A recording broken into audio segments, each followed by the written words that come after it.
Bismillahirrahmanirrahim. Hurmatli tinglovchilar, men avvalgi eshittirishlarimda insonni 3 hayot tarzi davomida to'qnash keladigan omillarni eslatdim.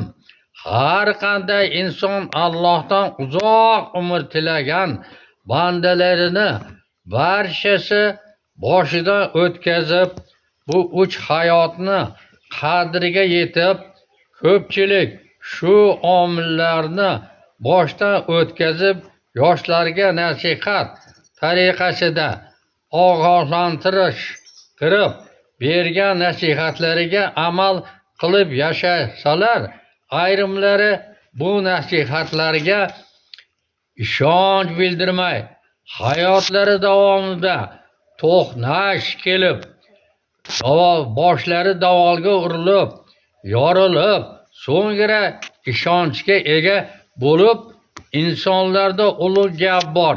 Har bir inson hayotdan olmasa ta'lim, unga o'rgata olmas hech bir muallim.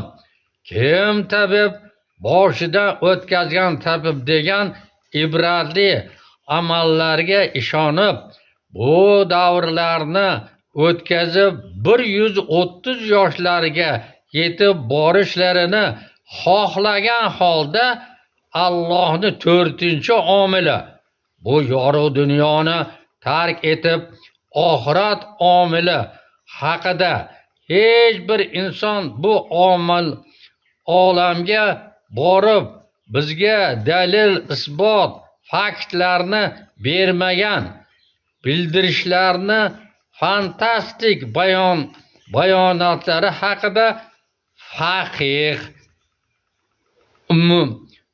imomul Xudo, shayxul islom martabalariga ega bo'lgan shariat olimi Abu Lays Samarqandiy bobomizning 18 ta kitoblaridan 4-si Tanbihul G'ofilin asarlari 3 ta tomdan iborat insonlarni g'aflatdan uyg'otish kitoblarida bergan fantastik ma'lumotlarini o'qib chiqishingizni tavsiya qilgan holda, insonni 4-omiliga doir qisqacha ma'lumotlarni eslatsam, fantastik yozuvchi Jules Verne'ning bo'lmagan, ammo bo'lishi mumkin bo'lgan voqealarni oldindan tavsiflab, 15 yoshli kapitan Grant bolalari suv ostida 80,000 kilometr va juda ko'p fantastik roman kitoblarini yozganlar.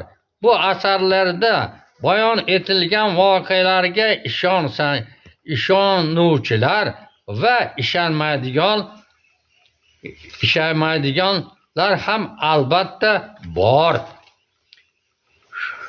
Shunga qiyoslab Tanbihul G'ofilin asarida oxirat olamini fantastik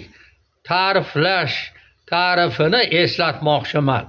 Insonni o'limi bilan bog'liq qabrdagi holatlar, do'zax ahli va u yerda bo'lishi mumkin bo'lgan dahshatli voqealar, butun dunyo xalqi orzu qilib, shu orzuga erishish maqsadida ibodat qilish kelib chiqqanligini eslatuvchi jannat olami hayotiga doir ma'lumotlar berilgan.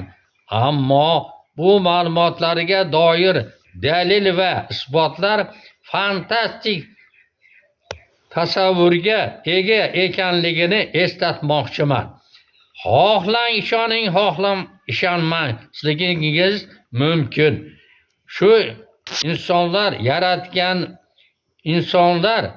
yaratilibdiki, shu 4 omil asosida qiyomatda xotima topadilar va qiyomat kuni asosiy omiliga guvoh bo'ladilar. Insonlarni ko'payishiga doir hikoyalarimga yakun yasamoqchiman.